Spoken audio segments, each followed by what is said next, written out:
Hello, welcome to another episode of Aaron Plays Tekkit. Still here on the Tekkit server, where I've been playing for a while now. What did I want to do today? I've done a lot. I've been doing a lot of behind the scenes stuff. I haven't done an episode in a few days. I recorded a couple with Malkuth, but I wanted to kind of talk to him about, uploading within a relatively close time span of each other. But what I've done is, down here, I went back to the red power stuff. If you remember, I said in a previous video, I don't remember if it was the last one or the one before, that, the macerator and the furnace were so fast that the little redstone engines couldn't keep up. So I put filters here, and filters move a whole stack of something. I've been doing some testing, and I know I've been saying I'm ready to switch to red power, but I'm almost ready. I'm not sure if I want to do it in this configuration or not. I don't know if I can just remove all these pipes and then do it, because I don't know how many sorting machines I'm going to need. So I'm going to have to work that out. Up here, you will see a recycler with nothing in it, and a mass fabricator. And I was turning the UU matter into diamonds. Now I'm just kind of saving it, and I'll show you why in just a second. I have filters on these as well.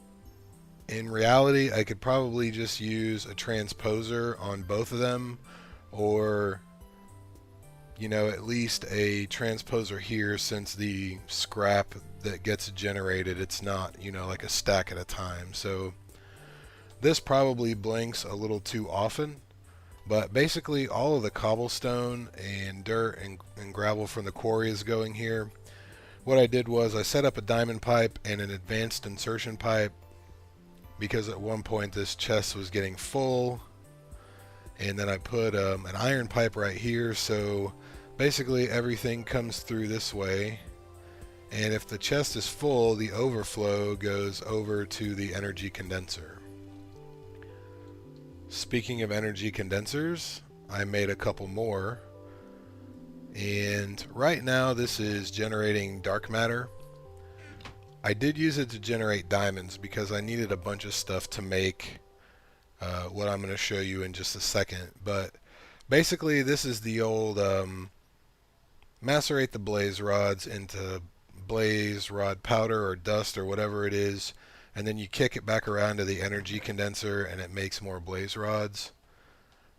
You get 5 dust from each blaze rod, and the EMC equivalent is 2 dust per blaze rod, so you end up with 3 extra dust. So it's EMC positive.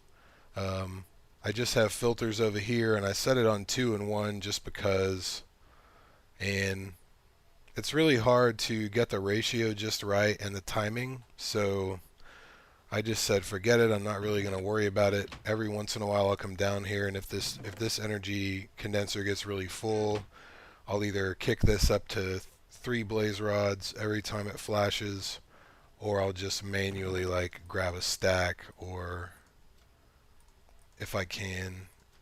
If you see what happened, if something gets kicked into the chest and it changes the numbers, it doesn't work. So, and it's the same thing over here. So you have to time it just right. See, that just happened again, unfortunately. That time I got it, but it's generating some dark matter.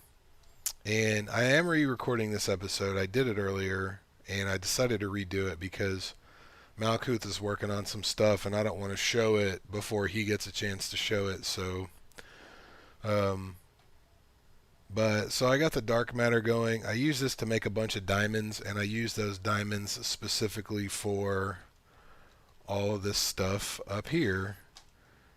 And we'll take a look at it from outside first. I thought I had some fuel. I made a little room up here. Little pyramid on top with some glowstone inside. Nice little overlook. Well, the reason is because there are collectors and relays up here. So I guess it's like a flower. I guess that's what you call it. But all of these collectors, there are 13 of them. They're all Mark III collectors, and they're all Mark III relays, and then an energy condenser. And I think this would work faster if I didn't have the fuel converting, which is really handy. Instead of taking the coal and turning it into alchemical coal and then Mobius fuel and then the other one, we'll see if I can pronounce it. Eternalis fuel, however you want to say it. It's really handy. You can stick something in here. I think you can stick coal, charcoal, redstone, glowstone, gunpowder, and basically, there's an order um, that it converts to. So if you start with coal, then I think it goes to glowstone dust, and then I don't remember the order in which it goes, but basically, you can put coal or charcoal in here, wait a while, and then you have this eventually, which is the good stuff. You need this to make a bunch of stuff. And if you see, I was looking up to see if there is anything higher than red matter, which I have some of. I've got some red matter, some dark matter, some more of this stuff. And it took a bunch of red matter to make the Mark III machines. I don't remember what you need to make the Mark 1. The Mark 2, you use dark matter to upgrade it, and the Mark 3 you use red matter to upgrade it. So I'm just gonna let this thing make me a bunch of dark matter and red matter, and it takes a long time because if you see the EMC of this, it's about 140,000, and this one is 3 times that. So it takes a while. But it just does it on its own. It just takes sunlight. I have glowstone on top of each of the collectors so that they run at night. So it's an automatic process. I think the blaze rod thing actually makes more dark matter than this does, and it does it faster. So I just have them both running, and then what I'll probably do eventually is leave this one to do dark matter, and then I'll do red matter downstairs. And I don't know everything I can make with it, but I want to see what I can make with it and then make it, and then we'll test some of it out during an episode.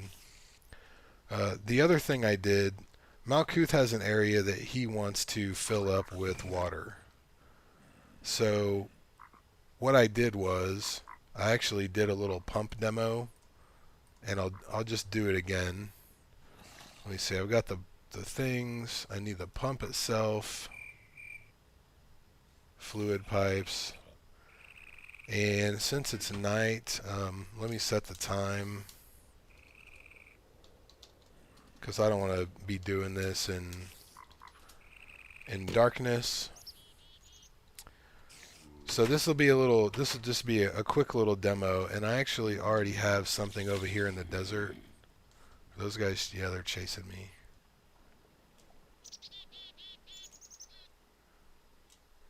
And there are a bunch of mobs over here. But basically, if you see this big hole in the ground, I just I blew a hole with my mining laser. I made an endless pool. I put a grate here, the pump, and then another grate. And basically, the pump will, if you have an infinite pool on the input, the output, it places source blocks and it starts on the lowest level and works its way up. But eventually, if you let it, it will overflow. So we might as well do that now because it's fun. So let's we'll throw the grate right there, and I think that the end that you have to hook the pipe up to, it always faces away from you when you place it. So you throw down your screwdriver, and then it's no problem.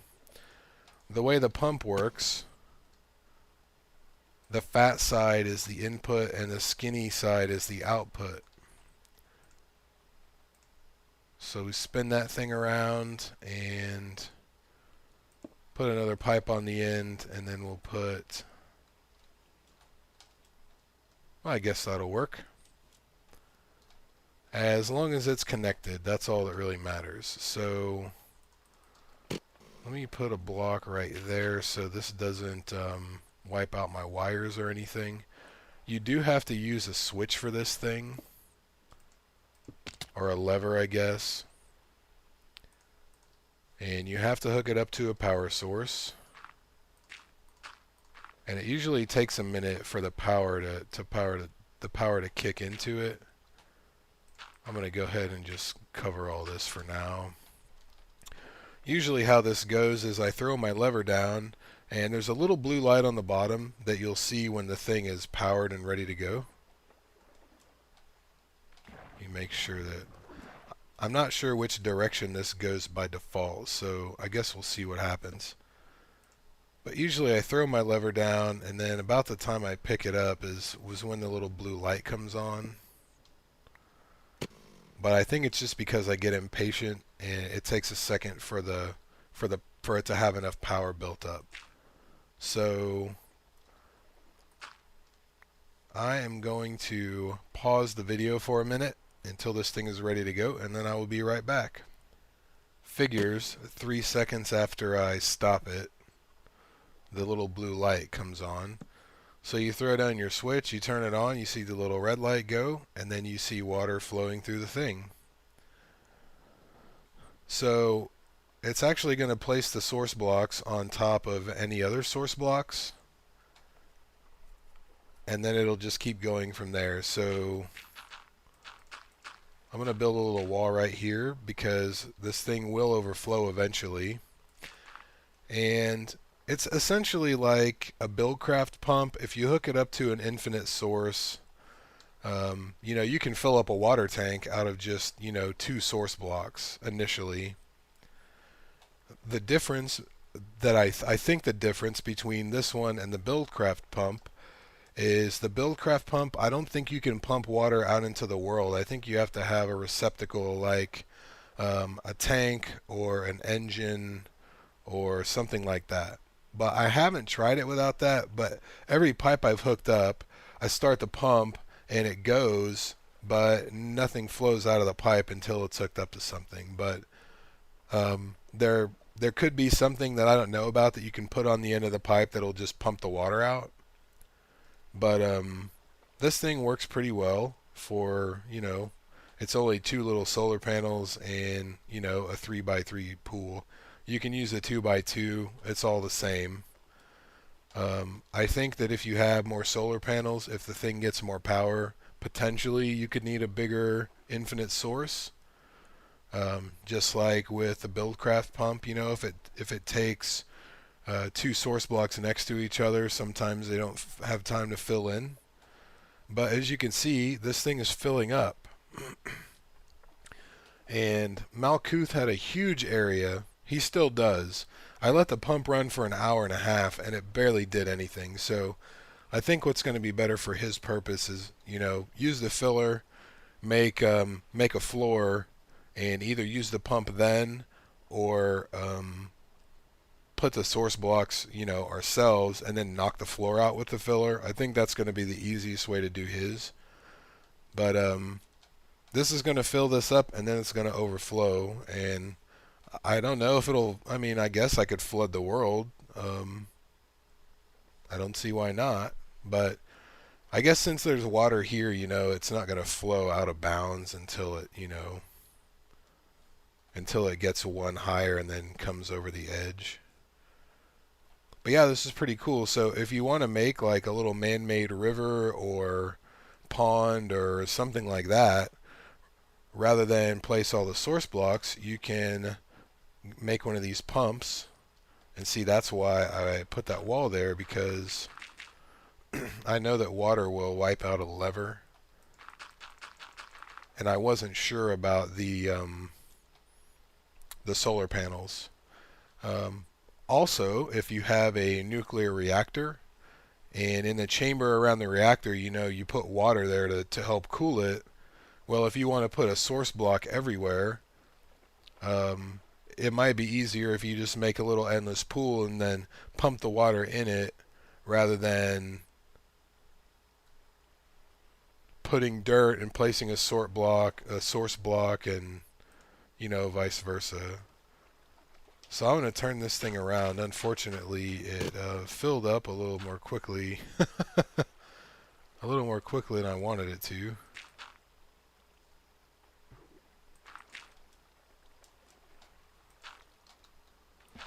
But it'll do the same thing over here, and I have not pumped out of a pool that was not infinite source blocks, so I'm not exactly sure how it handles that.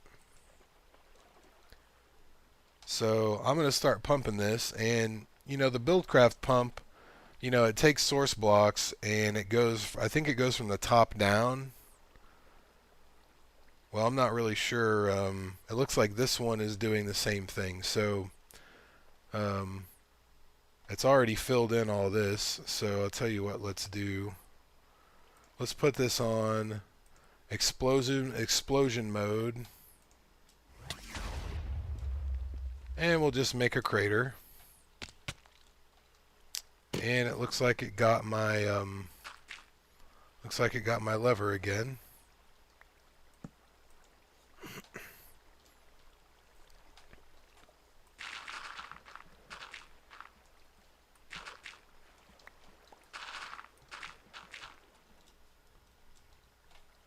So this is gonna fill up just like the other one. I'm more interested to see what it does to these water blocks over here. They're all source blocks, but the only infinite pool, well, there shouldn't be one because there's not a flat surface on the bottom. If anywhere, maybe right here. But I mean, I could poke 3 holes. That's pretty easily remedied. So it doesn't look like this thing is really moving any of the source blocks away. Probably because this is considered an endless pool over here. So let's block that off and we'll see what happens. Now it took a source block. There goes another one.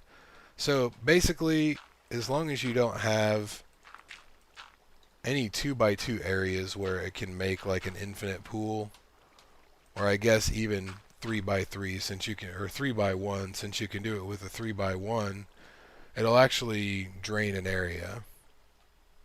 So it may or may not be easier than dredging it with sand or gravel.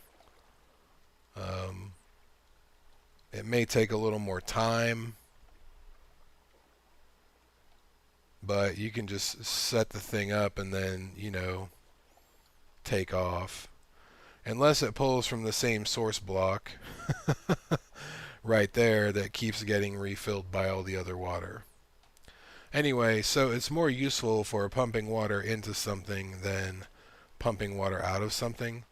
I haven't set it at the bottom, and I don't know if it takes from the top down or if it'll take from the bottom if you put it down there. So I guess hold on a minute. Let me set that up and we'll see. Okay, so I switched the pump around. Basically, I just walled this off and I put this on the bottom. As soon as it fills up, I'm going to kill it and then flip it around and see what happens. As you can hear, we now have weather. I guess it's off by default, so I found the flag and told our admin what to change, and he changed it, and then when they did a reboot, it seems to be working, so that's good. I want to make some windmills and hook them up to see how much EU they generate, just for the heck of it. Alright, so let's turn this thing on, and it looks like it is taking source blocks from the top much more quickly than it did before, maybe because it's a smaller area. So when it gets to the bottom, that's going to be considered an infinite pool. but the top two layers of water, it should take all the source blocks away. So for a situation like this, where you have like these 1 block deep areas, if it takes one of those source blocks, it's going to automatically refill.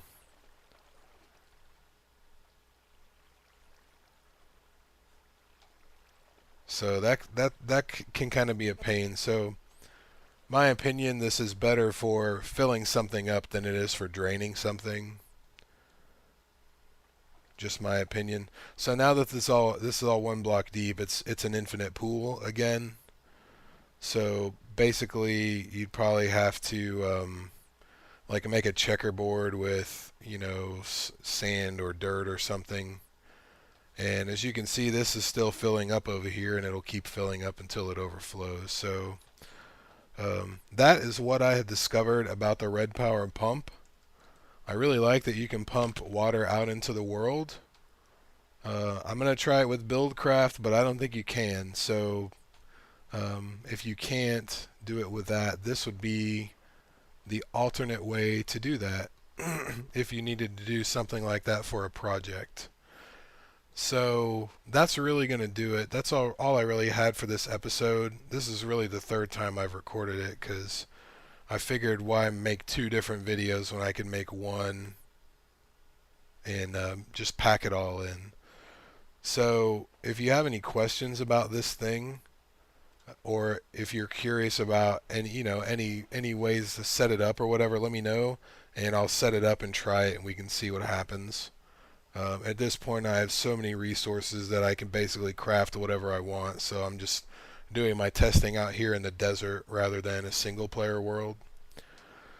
So if you have any comments or questions, please let me know. I'll do my best to answer and or respond.